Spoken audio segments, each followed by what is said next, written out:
Hello everyone, welcome to Gyanam Punjab and welcome to the revision series, जिसपे आज हम questions practice करेंगे। और जो हमारा टॉपिक है that is neural control and coordination. ये बेसिकली आपका टॉपिक है फ्रॉम द नर्वस सिस्टम। सो इसको हम डिस्कस करेंगे और इसी में हम क्वेश्चंस की प्रैक्टिस करेंगे अलोंग विद द कॉन्सेप्ट्स। ठीक है, सो जो भी आपके कॉन्सेप्ट्स बेसिकली यूज हुए हैं वो हम इसमें आज डिस्कस करने की ट्राई करेंगे। सो होपफुली आप सब बहुत ही बढ़िया होंगे और आपकी प्रिपरेशन जो है वो भी बहुत ही बढ़िया तरीके से चल रही होगी। So let's start our session. हमारे सेशन का फर्स्ट क्वेश्चन है और ये एक PYQ है। PYQ मतलब प्रीवियस ईयर क्वेश्चन है। ठीक है, प्रीवियस ईयर क्वेश्चन मतलब ये आपके मास्टर कैडर में ऑलरेडी आ रखा है। सो एक आइडिया आप ले लीजिए, इस लेवल के क्वेश्चंस जो हैं वो आपको देखने को मिलने वाले। चलिए फटाफट से क्वेश्चन रीड करते हैं। Arrange in correct sequence form reflex arc. Now एक रिफ्लेक्स आर्क जो है जब वो जनरेट होती है, रिफ्लेक्स आर्क मतलब सपोज आपने क्या किया, लेट्स सपोज कि आप जब भी कुछ गर्म चीज टच करते हो ना, तो आप एकदम से अपना हाथ जो है वो पीछे हटाते हो। सो इस पूरी की पूरी प्रोसेस में कौन कौन से ऐसे आप बोल सकते हो यहाँ पे न्यूरॉन्स इन्वॉल्व हैं। साथ ही आपको एक ऑर्डर बताना है, सबसे पहले जो है कौन रिएक्ट करेगा, उसके बाद कौन रिएक्ट करेगा and then so on. Right, ये ऑर्डर जो है वो पूछा गया है। अब देखो ये तो कॉमन सेंस बेस्ड क्वेश्चन है ना। कॉमन सेंस बेस्ड क्वेश्चन कैसे हुआ कि अगर जस्ट इमेजिन करना, यहाँ पे लिख रही हूँ मैं, ये PYQ है। ठीक है, अब कॉमन सेंस बेस्ड क्वेश्चन कैसे हुआ, गरम आपको चीज लगी तो वो गरम चीज क्या एक्ट कर रही है आपके लिए एज अ स्टिमुलस, उसको हम क्या बोलते हैं, दैट वो स्टिमुलस है। जैसे ही आपको स्टिमुलस मिला, स्टिमुलस को सेंस कौन करता है, कौन से न्यूरॉन्स, यहां से देख लो, sensory motor integration centre response stimulus. Stimulus तो आपने ले लिया कि गर्म चीज है और आपको क्या करना है, हाथ हटाना है, तो एकदम से रिफ्लेक्स एक्शन, रिफ्लेक्स आर्क जो है पूरी की पूरी जनरेट होगी और वो स्टिमुलस फिर कहां कौन रिसीव करेगा, सेंसरी न्यूरॉन्स जो है वो रिसीव करेंगे। ठीक है, यहां आ गई हमारी सेंसरी न्यूरॉन्स। सो ऑर्डर भी लिखते जाओ। स्टिमुलस हमारा है, स्टिमुलस जो है उसका नंबर है दैट इज बेसिकली 5 और सेंसरी न्यूरॉन्स का नंबर है 1। अब चलिए सेंसरी न्यूरॉन से नेक्स्ट जो है वो कहां पे जाएगा, सेंस कर लिया न्यूरॉन्स ने, वो कहां पे भेजेंगी, जो आपकी स्पाइनल कॉर्ड है, ब्रेन है, उसको मैसेज भेजेंगी और फिर वहां से मैसेज एकदम से आपको रिस्पॉन्स आएगा कि आपको हाथ हटाना है। और ये जो है 1-2 मिनट का या 1 घंटे का काम नहीं है, विद इन सेकेंड्स जो है ये प्रोसेस चलती है। अगर सोचो 1-2 घंटे हो गए तब तो हाथ जल जाएगा, आप ऐसे ही रखोगे, आप तब तक ऐसे ही रखोगे और आपका ब्रेन जब तक आपको बोलेगा तब तक हाथ की बैंड बज गई। Right, so with in seconds जो है पूरी की पूरी प्रोसेस होती है। नाउ सेंसरी से मोटर में जाएगा, लेकिन किसके थ्रू जाएगा, पहले जाएगा इंटीग्रेशन सेंटर में। यहाँ पे आपका इंटीग्रेशन सेंटर है नंबर 3, तो यहाँ पे चला गया इंटीग्रेशन सेंटर। क्या है ये इंटीग्रेशन सेंटर, जो कि आपके सेंसरी और मोटर न्यूरॉन्स को इंटीग्रेट करता है, ज्वाइन करता है। करेक्ट, नाउ इंटीग्रेशन सेंटर से फिर कहां पे जाएगी न्यूरॉन, जाएगी मोटर न्यूरॉन्स, यहाँ पे जाएगी पूरी की पूरी आपकी एक्शन, जो रिफ्लेक्स एक्शन चल रहा है। सो नाउ 3 के बाद आपका यहाँ पे नॉट 4, यहाँ पे 2 आएगा। ठीक है, अब 2 आया, दैट इज कहाँ चला गया, ये चला गया आपका मोटर न्यूरॉन्स में। अब मोटर न्यूरॉन्स क्या करेंगी, उस मैसेज को लेके आएंगी कहाँ पे, कौन सा स्टेप बचा आपका, दैट इज 4 इज रिस्पॉन्स।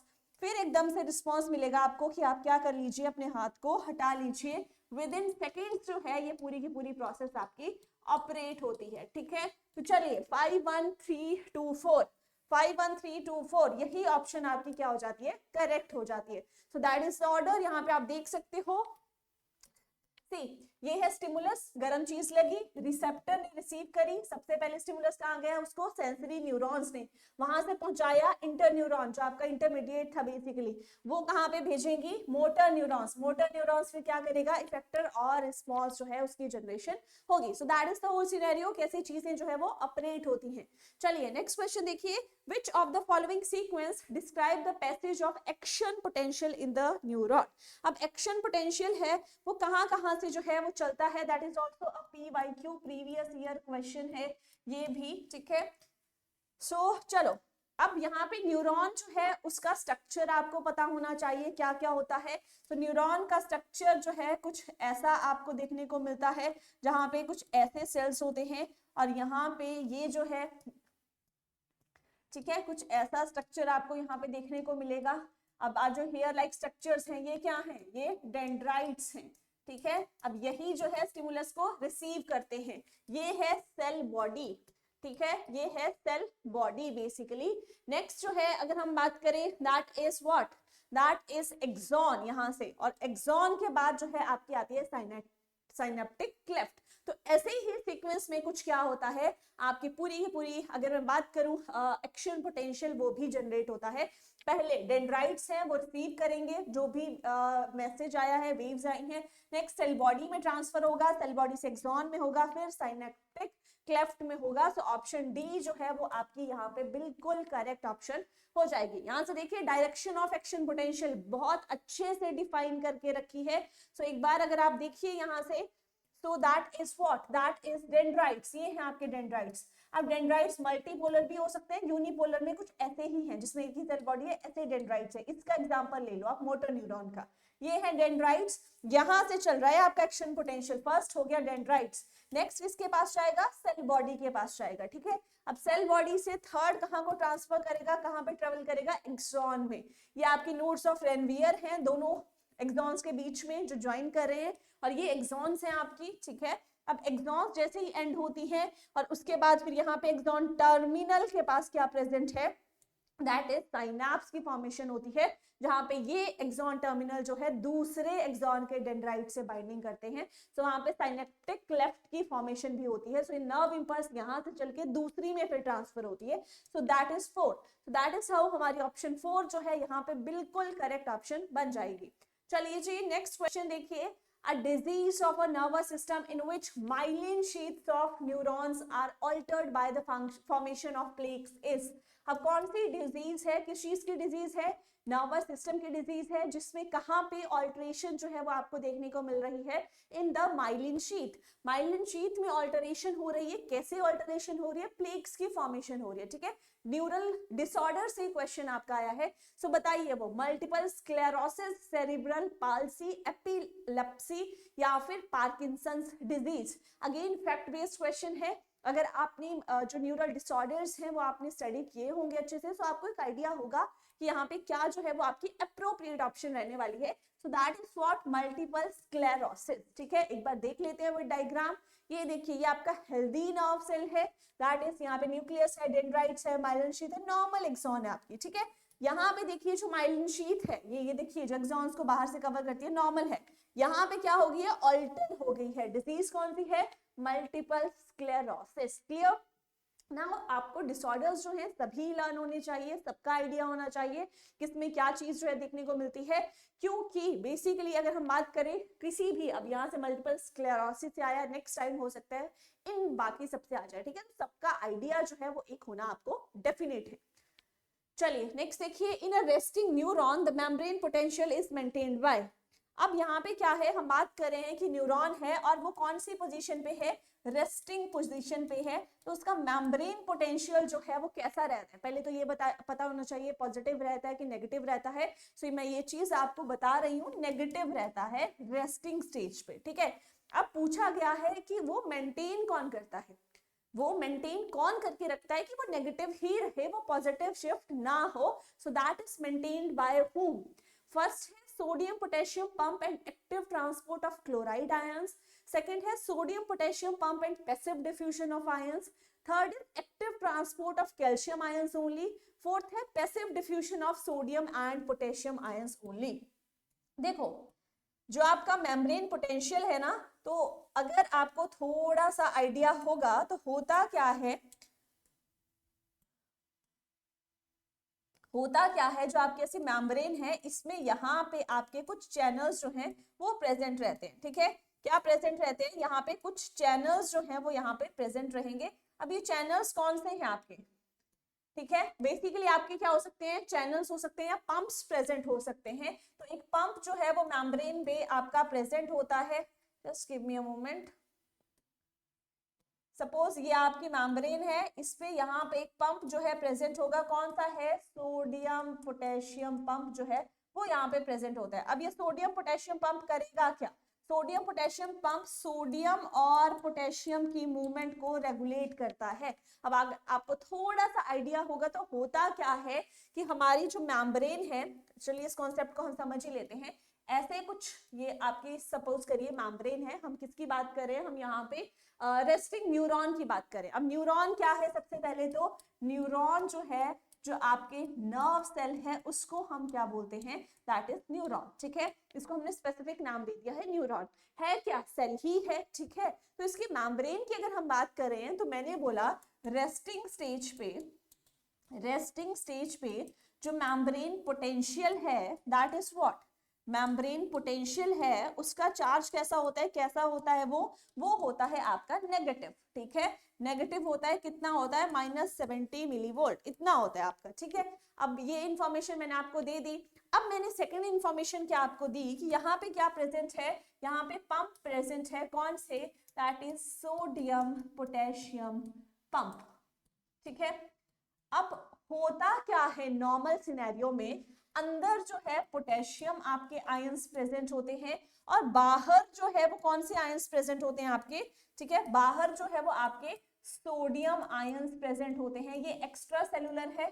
ठीक है, ये एक्स्ट्रा सेलुलर की हम बात कर रहे हैं, ये बाहर वाला रीजन है। और यहाँ जो है ये वाला जो है इंट्रा सेलुलर है, अंदर वाला जो है वो रीजन है।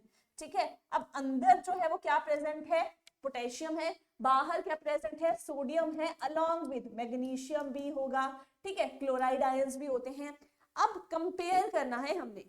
ठीक है, मैं क्यों बोल रही हूँ कि नेगेटिव चार्ज होता है, आप बोलोगे मैम अंदर तो पोटेशियम है, पोटेशियम तो पॉजिटिवली चार्ज आयन है, तो उससे नेगेटिव चार्ज कैसे आ सकता है। बट हम यहाँ पे कंपेयर करते हैं, मतलब बाहर जो है कंपैरेटिवली अंदर से कैसा चार्ज होता है, पॉजिटिव होता है, अंदर लेस पॉजिटिव है। तो लेस पॉजिटिव को हम कई बार क्या कंसीडर कर देते हैं, in this case that is negative, right. तो यहाँ पे जो है नेगेटिव चार्ज कौन मेंटेन करके रख रहा है अंदर का, that is sodium potassium pump. अब होता क्या है, यहां से आपके 2-3 सोडियम जो है वो क्या करते हैं, अंदर आते हैं, इनसाइड मूव करते हैं, और 2 पोटेशियम जो है वो क्या करते हैं, आउटसाइड बाहर जाते हैं। कुछ इस सिनेरियो में भी आपका क्या होता है, पूरा की पूरी मूवमेंट होती है, जो कि फिर चेंज होती है बेसिकली, जो आपका डीपोलराइजेशन वाली स्टेट आती है। क्लियर, तो उससे फिर आपका शिफ्ट हो जाता है charge from negative to positive. तो अब यहाँ पे पूछा गया है आपका क्वेश्चन कि इसको मेंटेन कौन करता है, तो अब इजी है, sodium potassium pump and active transport of chloride ions, नहीं क्लोराइड आयंस का तो कोई ट्रांसपोर्ट नहीं होता यहाँ पे। ठीक है, नेक्स्ट देखो, sodium potassium pump and passive diffusion of ions, बिल्कुल डिफ्यूजन हो रहा है, पैसिवली हो रहा है। एक्टिव पैसिव में मैं बता दूं, एक्टिव में क्या होता है, यहाँ पे एटीपी की रिक्वायरमेंट होती है, पैसिव जो होता है, पैसिव ट्रांसपोर्ट, उसमें नो एटीपी इज रिक्वायर्ड। ये भी इंफॉर्मेशन जो है ये आपको पता होनी चाहिए। नाउ थर्ड देखो, active transport by calcium ions no, passive diffusion of sodium and no.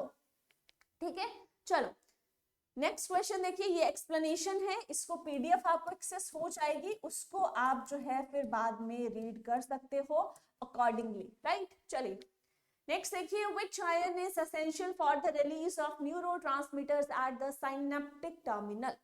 अब जो साइनेप्स की फॉर्मेशन होती है ना, तो वहां पे क्या है, न्यूरोट्रांसमीटर्स जो है वो रिलीज होते हैं। ठीक है, तो अब यहाँ पे क्या बोला गया है कि कौन सा ऐसा इनमें से जो है आयन है जो कि किस चीज के लिए रिस्पॉन्सिबल है, न्यूरोट्रांसमीटर्स के रिलीज के लिए। जो साइनेप्टिक टर्मिनल है वहां पे न्यूरोट्रांसमीटर्स का रिलीज होगा, तो उन रिलीज को करवाने के लिए कौन सा आयन जो है वो यहाँ पे रिस्पॉन्सिबल है। फर्स्ट है सोडियम, सेकेंड है पोटेशियम, थर्ड इज कैल्शियम या फिर मैग्नीशियम। अब अगर आपको थोड़ा सा हिंट होगा, आइडिया होगा, तो वहां पे जो बेसिकली न्यूरोट्रांसमीटर्स को रिलीज करवाने के लिए जो आयन है जिसका रोल आता है, दैट इज कैल्शियम। कैसे आता है, यहाँ पे देखो, ये है पूरी की पूरी, ये आपका बेसिकली एक क्या है, यहाँ पे साइनेप्स की फॉर्मेशन हो रही है, ये साइनेप्टिक लेफ्ट है, और साइनेप्स की फॉर्मेशन कहाँ पे होती है, एक एक्सॉन के जो टर्मिनल है, एक न्यूरॉन के एक्सॉन का जो टर्मिनल है और दूसरे का जो स्टार्टिंग है, उनके दोनों के बीच में जो है एक साइनेप्स ज्वाइंट की फॉर्मेशन होगी, कनेक्शन, जहां से नर्व इंपल्स एक न्यूरॉन से दूसरे न्यूरॉन में ट्रांसफर होगी। तो दोनों के बीच में क्या बनती है, साइनेप्टिक क्लेफ्ट बनती है। अब यहाँ पे देखो कौन से, यहाँ पे है आपके कैल्शियम चैनल्स, है ना। अब यहाँ पे calcium allows vesicle and neurotransmitters release. ठीक है, वेसिकल ओपनिंग करवाता है, साथ ही साथ न्यूरोट्रांसमीटर के रिलीज में कौन हेल्प कर रहा है, दैट इज कैल्शियम। तो यहाँ पे आई होप अगर आपको इमेज विजिबल नहीं है, पीडीएफ में इजीली आपको ये दिख जाएगी, यहाँ से आप इस चीज को नोट डाउन कर सकते हैं। चलिए नेक्स्ट क्वेश्चन देखिए, during hyperpolarization of neuron the membrane potential becomes. अब यहाँ पे क्या बोला गया है, हाइपर पोलराइजेशन, डीपोलराइजेशन की बात भी नहीं की गई है, बोला हाइपर पोलराइजेशन होता है। तो मेम्ब्रेन पोटेंशियल आपको बताना है उसमें क्या क्या चेंज जो है वो देखने को मिल रहा है। less negative than the resting potential, more negative than the resting potential, equal to the threshold potential या फिर zero। So अगर हम हाइपर पोलराइजेशन की बात करते हैं तो मेम्ब्रेन पोटेंशियल कैसा हो जाता है, जो आपका रेस्टिंग पोटेंशियल था उससे भी ज्यादा नेगेटिव जो है वो आपको देखने को मिलता है। यहाँ पे देखिए ये है आपकी डीपोलराइजेशन, डीपोलराइजेशन में वो कितना हो जाता है आपका अक्रॉस, यू कैन से, मतलब आपका पॉजिटिव शिफ्ट में जाता है। रीपोलराइजेशन में फिर वो आपका कम होने लगता है टुवर्ड्स जीरो। ये है आपकी हाइपर पोलराइजेशन, इसमें देखो कहाँ है आपका -70 से भी नीचे, ये आपका रेस्टिंग पोटेंशियल है -70, ये है रेस्टिंग पोटेंशियल। इससे भी नीचे जो है वो आपका हाइपर पोलराइजेशन में चला गया है, यहाँ पे तो मोर नेगेटिव हो जाता है देन द रेस्टिंग पोटेंशियल, कब, डीपोलराइजेशन में। हाँ जी, क्लियर हुई बात। चलिए नेक्स्ट क्वेश्चन देखिए, the type of neuron that transmits impulses from the central nervous system to muscles और ग्लैंड्स इज कॉल्ड। अब यहाँ पे देखो अगेन वेरी इजी क्वेश्चन, यहाँ पे बोला है इंपल्स कहाँ से भेजनी है, सीएनएस से, कहाँ पे, मसल्स में या ग्लैंड्स में, ठीक है। तो अब देखो पूरा सिनेरियो कैसे वर्क करता है। पहले तो आपके पास जो सेंस है स्टिमुलस, उसको सेंस किया जाएगा, सेंसरी न्यूरॉन्स आएंगी और वो स्टिमुलस सीएनएस को भेजती है। फिर सीएनएस क्या आंसर करता है, जो भी उसका मैसेज है वो लेके जो है मसल्स को भेजा जाता है। यहाँ पे कौन सी आपकी न्यूरॉन्स आती है, तो सेंसरी तो नहीं आएंगी, क्यों, क्योंकि सेंसरी वाली तो सीएनएस से मैसेज नहीं लेती है, वो तो स्टिमुलस से मैसेज लेके सीएनएस को देती हैं, ठीक है। नेक्स्ट देखो बाइपोलर न्यूरॉन भी नहीं आएगा, इंटर न्यूरॉन भी नहीं आएगा। कौन सी न्यूरॉन यहाँ पे आपकी फैक्टर आप बोल सकते हो काम करती हैं, दैट इज मोटर न्यूरॉन्स, ठीक है। तो मोटर न्यूरॉन सीएनएस से स्टिमुलस को लेती है, देन उसके बाद सेल या फिर ग्लैंड्स में या फिर मसल्स में ट्रांसफर करती है कि आपको क्या रिएक्ट करना है, हाथ हटाना है, हाथ रखना है, क्या करना है बेसिकली, ठीक है। सो that is the motor neurons, clear. चलिए यहाँ पे देख सकते हो आप, ये है आपका रिसेप्टर, आपका बेसिकली स्टिमुलस। तो आपने क्या किया, गर्म चीज को छुआ, उस पे सेंसरी न्यूरॉन्स ने एकदम से सेंस किया, उसको कहाँ पे लेके गई, उसको लेके गई यहाँ पे ब्रेन में, ठीक है। अब ब्रेन से जो था पूरा के पूरा स्पाइनल कॉर्ड ये है, ब्रेन ये है, कनेक्टेड है, ठीक है। अब यहाँ पे इंटर न्यूरॉन्स क्या करती हैं, सेंसरी से मोटर तक जो है मैसेज पहुंचाने का काम करती हैं। इन्होंने मैसेज दे दिया मोटर न्यूरॉन्स को, मोटर न्यूरॉन्स कहाँ तक पहुंचाएंगी, मसल्स तक पहुंचाएंगी। क्लियर हुई बात। चलिए नेक्स्ट क्वेश्चन देखिए, नेक्स्ट क्वेश्चन है basically the protective covering of brain and spinal cord is called.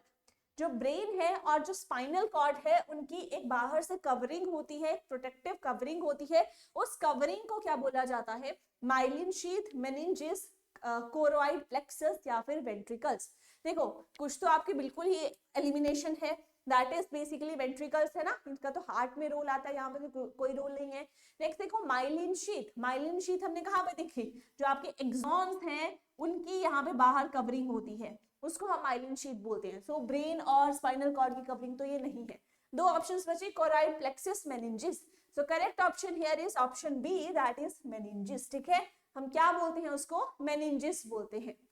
यहाँ पे देखिए that is your brain, brain के बाहर जो आपकी प्रोटेक्टिव कवरिंग है, क्या हम उनको बोल रहे हैं, मेनिंजिस। देखिए तीन होती हैं आपकी, ड्यूरामेटर, अरेक्नोइड, पियामेटर, ये देखो, और ये क्या कर रही है, ब्रेन को प्रोटेक्ट करने का काम करती है, because that is very important. Brain की प्रोटेक्शन जो है वो यहाँ पे आपका एक इंपॉर्टेंट सेगमेंट है, इंपॉर्टेंट रोल प्ले करती है। चलिए नेक्स्ट देखिए, the neurotransmitter responsible for transmitting signals at the neuromuscular junction. ये तो बहुत ही इजी है, कौन सा न्यूरोट्रांसमीटर है जो कि रिलीज होता है and that helps in the transmission of signals at the neuromuscular junction, dopamine, GABA, acetylcholine, serotonin. ये तो बहुत इजी है, हम बहुत ही बेसिक क्लासेस से पढ़ते हैं, दैट इज एसिटाइलकोलिन, ठीक है। So acetylcholine जो है that behaves as an extra excitatory neurotransmitter, जो कि न्यूरोमस्कुलर जंक्शंस पे रिलीज होता है, कौन सी मसल्स में, स्केलेटल मसल्स में, ठीक है। So that was our answer. चलिए जी नेक्स्ट क्वेश्चन देखते हैं, which structure connects the right and left hemispheres of the brain. अब आपको पता होता है आपका ब्रेन है, एक उसका राइट हेमिस्फीयर है, एक उसका लेफ्ट हेमिस्फीयर होता है, ठीक है। दोनों को कनेक्ट करने का काम यहाँ पे कौन करता है, ये आपसे पूछा गया है। Hypothalamus, corpus callosum, medulla oblongata, cerebellum. Now again आप इसको एलिमिनेशन से क्वेश्चन को अटेम्प्ट कर सकते हो। देखो सेरेबेलम तो कनेक्टर नहीं है, मेडुला ऑब्लोंगेटा से बिल्कुल यहाँ पे एंड में प्रेजेंट होता है, वो भी नहीं है। नेक्स्ट हाइपोथैलेमस पे ग्लैंड है, वो कैसे कनेक्ट करेगा। The correct option here is corpus callosum, ठीक है। यहाँ पे देख सकते हो आप, ये है आपका, सपोज दैट इज योर, ये लेफ्ट हेमिस्फीयर है, यहाँ पे ये वाली पोर्शन, ये आपका राइट हेमिस्फीयर है, ये कनेक्ट कर रहा है दोनों को, कौन है, कॉर्पस कैलोसम। एक्सप्लेनेशन भी मेंशन है, बाद में आप एक्सप्लेनेशन को भी डिटेल में फिर रीड कर सकते हो कि कॉर्पस कैलोसम है क्या, ठीक है, उसके बाद करता क्या है, किस चीज से बना है, जैसे ये किस चीज से बना है, नर्व फाइबर से बना है। और नर्व फाइबर्स क्या करती है, बेसिकली हर चीज यहाँ पे मेंशन्ड है, एक्सप्लेनेशन मेंशन्ड है, आप इसको बाद में क्या कर सकते हो, एक्सेस कर सकते हो। चलिए नेक्स्ट क्वेश्चन देखिए, in humans the primary function of cerebrum is, किसका फंक्शन पूछ लिया है, सेरेब्रम का फंक्शन पूछ लिया है। नाउ सेरेब्रम का मेजर एक फंक्शन रहता है, देखो control reflex actions, reflex actions को ये कंट्रोल नहीं करता। Next regulate heart rate and breathing, नहीं। Integrate sensory input and coordinate voluntary actions, यहां से आपको पता लग जाना चाहिए जो आपके वॉलेंट्री एक्शंस हैं, जो अकॉर्डिंग टू यू आप जो है पूरी के पूरी एक्शंस जो आपके सेंसेस में होते हैं, कंट्रोल में होते हैं, उनको रेगुलेट कौन करता है, दैट इज सेरेब्रम। तो ऑप्शन सी जो है वो यहाँ पे आपकी बिल्कुल करेक्ट ऑप्शन हो जाएगी। मेंटेन बैलेंस एंड पोस्चर, इसमें इसका रोल नहीं है। सो सेरिब्रम क्या है, लार्जेस्ट पार्ट है आपके ब्रेन का, और आपके जो कॉन्शियस थॉट्स हैं और आपके कॉन्शियस एक्शंस हैं, मतलब जो आपके अपनी विल के अकॉर्डिंग कर रहे हो, उनको कंट्रोल करने का काम है ये सेरिब्रम करता है। So different areas with in your cerebrum also have different responsibilities, क्या क्या है वो, लैंग्वेज, बिहेवियर। अब ये तो है नहीं कि लैंग्वेज आपका इनवॉलेंट्री एक्शन है, आपके कंट्रोल में नहीं है, आपको क्या बोलना है ना, ऐसा तो नहीं है, आपके कंट्रोल में है, कौन कंट्रोल कर रहा है, cerebrum part of your brain. चलिए नेक्स्ट देखिए, in the year the कॉचलिया is responsible for, year में आपके तीन पार्ट्स में ईयर डिवाइड होता है, आपका एक्सटर्नल ईयर है, मिडल ईयर है, इनर ईयर है, ठीक है। इनर ईयर में प्रेजेंट होता है दिस कॉचलिया। अब ये कॉचलिया क्या करता है, क्या यहाँ पे इसका जो है मेजर रोल आता है, maintaining balance, auditory transduction, producing ear wax, या फिर एम्प्लीफिकेशन ऑफ साउंड। अब कॉचलिया क्या करता है, ये बेसिकली जो साउंड वेव्स हैं, जो बेसिकली वाइब्रेशंस हैं, उनके ट्रांसडक्शन में हेल्प करता है। So the correct option here is option number B, auditory transduction, ठीक है। सो कॉचलिया है क्या, एक fluid filled spiral shaped cavity है जो कि इनर ईयर में पाई जाती है, और उसमें कहाँ पे रोल आता है, हियरिंग में, और वो प्रोसेस ऑफ ऑडिटरी ट्रांसडक्शन, इसमें जो है वो क्या करती है, हेल्प करती है, रोल प्ले करती है। चलिए नेक्स्ट देखिए, which part of the spinal cord is involved in reflex action। Spinal cord में आपका ग्रे मैटर भी होता है, व्हाइट मैटर भी होता है, डिफरेंट पार्ट्स होते हैं, सेगमेंट्स होते हैं। अब पूछा क्या गया है, कौन सा पार्ट है स्पाइनल कॉर्ड का जो कहाँ पे आपका रोल प्ले कर रहा है रिफ्लेक्स एक्शन में, grey matter, white matter, dorsal root ganglia, ventral root ganglia. So the correct option here is grey matter, ठीक है, जो कि रिफ्लेक्स एक्शन में इन्वॉल्व है, वो कौन सा है, ग्रे मैटर है। अब यहाँ पे देख लो, ये है आपका ग्रे मैटर, ठीक है, ये वाला है ग्रे मैटर, ठीक है, स्पाइनल कॉर्ड का ये रीजन, ये पूरा व्हाइट मैटर है, ये जो ये है ये व्हाइट मैटर है, ये ग्रे मैटर है। तो जो भी आपकी पूरी की पूरी, क्योंकि देखो मोटर न्यूरॉन्स यहाँ पे हैं, ठीक है, और सेंसरी न्यूरॉन्स यहाँ से ही आपकी सेंस करके यहाँ पे आ रही हैं, यहीं से मोटर न्यूरॉन्स जो है वो कनेक्ट कर रही हैं।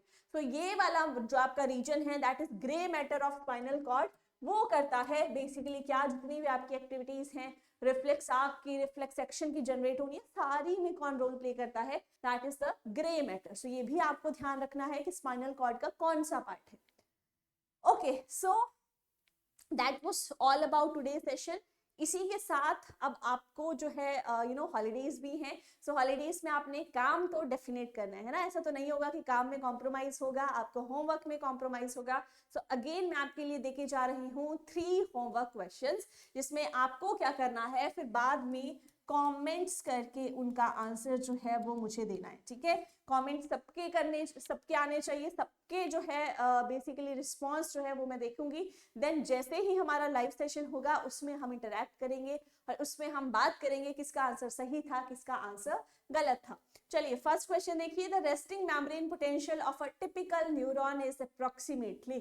अब ये होमवर्क क्वेश्चन जो मैंने आपको दिया, इसका आंसर मैंने इसी सेशन में जो है वो डिस्कस कर लिया है। सो अगर आपको थोड़ा सा आइडिया होगा तो आप इसको डेफिनेटली आंसर कर सकते हो, या पूरा जब आप सेशन ध्यान से देखोगे तब भी आपको इसका आंसर जो है वो इजीली पता लग जाएगा। सो वो आप देख सकते हो। फर्स्ट ये क्वेश्चन है। नेक्स्ट देखिए, नेक्स्ट होमवर्क क्वेश्चन है, which of the following is the primary excitatory neurotransmitter in the central nervous system. अब यहाँ पे क्या बोला गया है, कौन सा प्राइमरी, पहली बात तो प्राइमरी, सेकेंड एक्साइटरी ट्रांसमीटर है कहाँ पे, CNS में, ठीक है। क्या है, गाबा, ग्लाइसिन, ग्लूटामेट, डोपामिन। सो ये सेकेंड क्वेश्चन है आपके लिए, that is the homework question. चलिए थर्ड क्वेश्चन है, which part of the neuron is responsible for receiving signals. अब न्यूरॉन का स्ट्रक्चर हमने डिस्कस किया, डेंड्राइट्स हैं, उसके बाद सेल बॉडी है, देन एक्सॉन्स हैं, उसके बीच में बहुत सारे जो है कंपोनेंट्स आपके आते हैं, स्ट्रक्चर्स आते हैं। सो पूछा क्या गया है कि न्यूरॉन का कौन सा ऐसा पार्ट है जो कि क्या कहाँ पे रोल प्ले कर रहा है सिग्नल्स को रिसीव करने में। ऑप्शंस है axon, dendrite, synaptic terminal, myelin sheath. तो ये 3 होमवर्क क्वेश्चन जो है मैं आपको देके जा रही हूँ, 3 होमवर्क क्वेश्चंस। कितने हैं, 3 होमवर्क क्वेश्चंस। तो तीनों के तीनों का मुझे आंसर जो है वो चाहिए, और तीनों जो है वो हम फिर डिस्कस करेंगे जब भी हम लाइव कनेक्ट करेंगे, right. So that is all about today session. Hopefully session आपको अच्छा लगा होगा। अच्छा लगा होगा डेफिनेटली लाइक कीजिए, शेयर विद योर फ्रेंड्स, सबके साथ शेयर भी कीजिए, एंड कमेंट्स करके भी बताइए सेशन आपको कैसा लगा, फीडबैक जरूर दीजिए। साथ ही साथ होमवर्क क्वेश्चंस जो है उनको डेफिनेटली अटेम्प्ट करें।